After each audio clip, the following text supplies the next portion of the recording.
My name is Marshall Berry. My story kind of begins as a boy. I lost my father at 7 years old.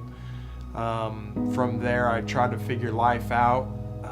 Moved around a lot because earlier on in my life, my father was getting in trouble, so it kind of moved us around a lot.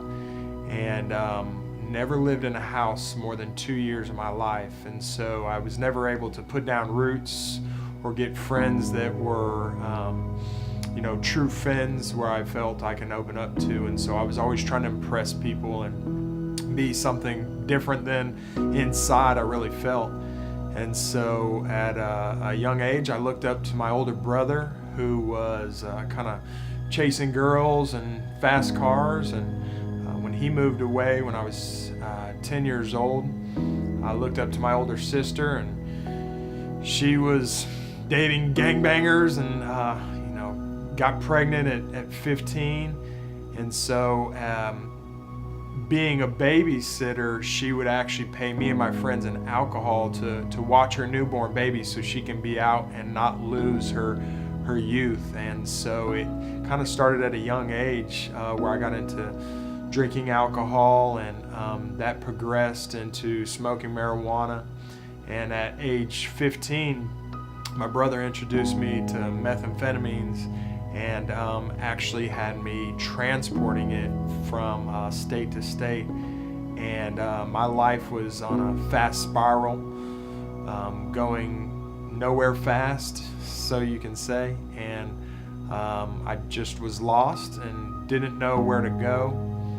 And it turned into a time in my life where I didn't really care whether I lived or died, and it wasn't for a good reason. It was just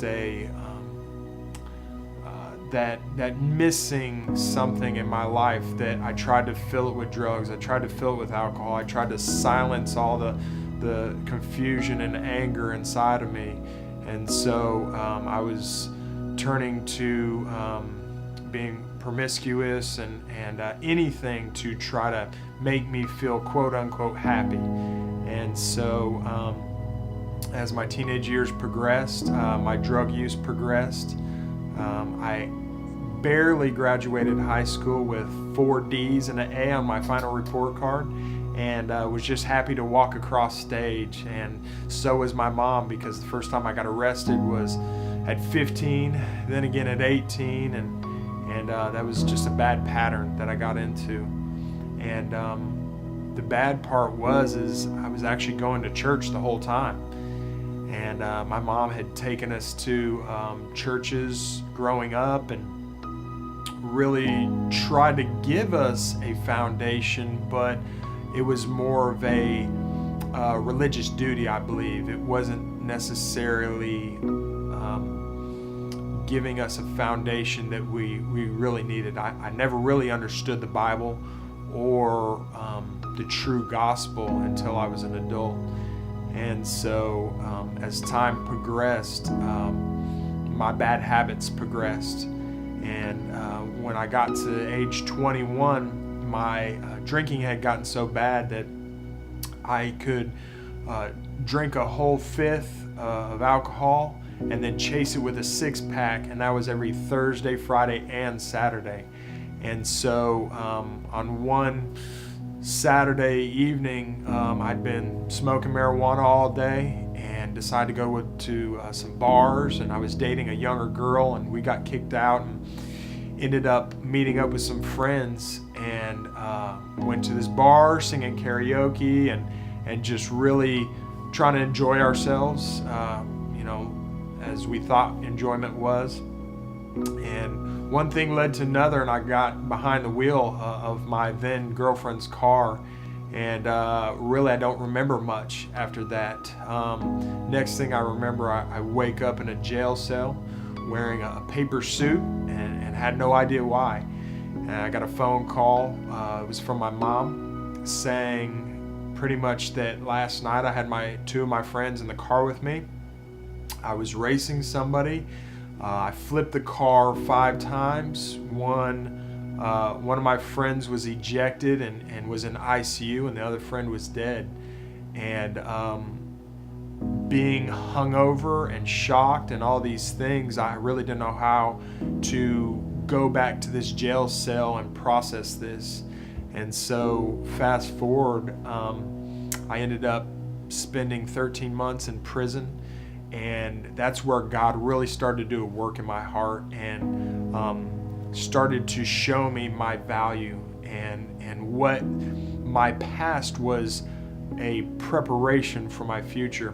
I read the Bible over and over, but I still wasn't getting the fullness of it.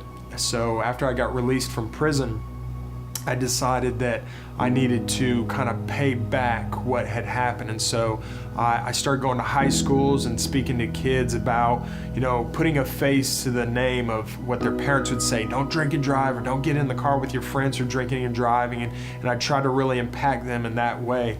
And so that felt good, and that gave me justification of my friend losing his life. Well, once that kind of feeling worn off, my now or wife then, we decided, after having now 2 kids, we didn't want to raise our kids out in California where this was prevalent everywhere, where I had friends that was immersed in drugs and alcohol, and I just didn't want them to be in the same environment that I was. So we decided to move to Louisiana, and that's where God really started working on my life. And fast forward a little bit, I was working construction and still had bad habits.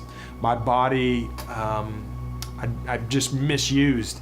And so I ended up getting kidney stones, and through that process getting hooked on the painkillers from the kidney stones. So after I passed my kidney stones, I'm still, taking these pills and trying to find them anywhere I can. And all the while, I'm a leader at the church I'm attending. And I'm living this lie of, hey, this is what our great God is. And in secret, I'm still trying to find this happiness that only He can provide.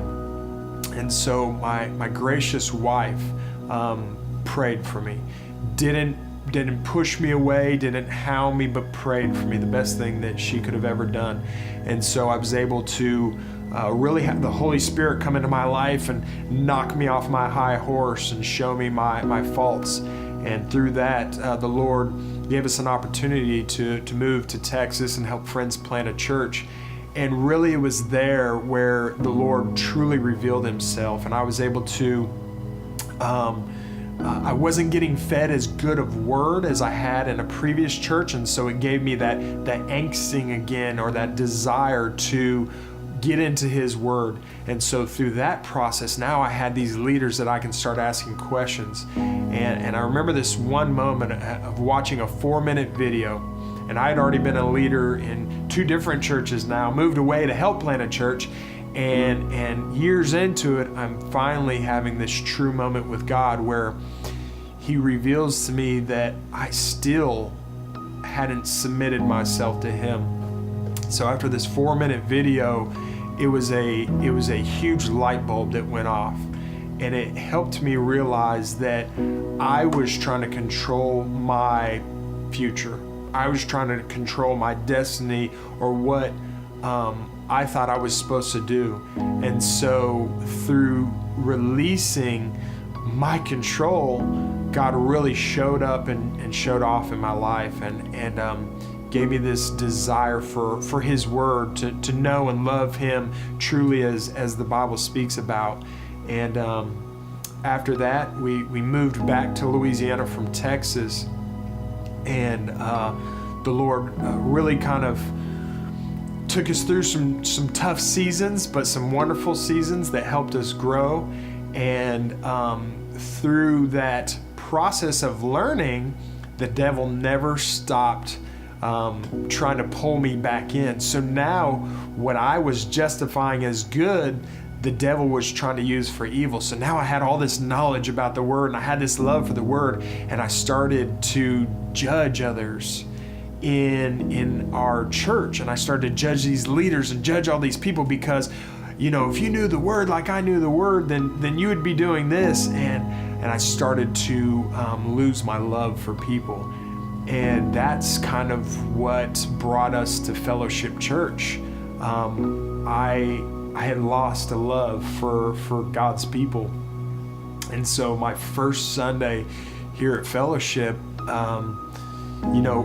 Pastor Kirk was preaching on Connect, and they had these Lego blocks on the stage and stuff, and I just remember the first service was talking about loving God's people and connecting to God's people, and it was like, Lord, if you've ever shown up in my life, you've shown up today. And he just reminded me that he hadn't forgotten about me, that he hadn't let me stray away from him, but he was allowing me to see his true desires for my life. And so fast forward a year to present day, I have now found a love again for people, and I have been able to find that comfort that the Lord has given me, that I don't have to overthink things, and I don't have to be the one who points things out, and I don't have to be the one who makes things happen, but I can submit it all and give it to the Lord and let him take control.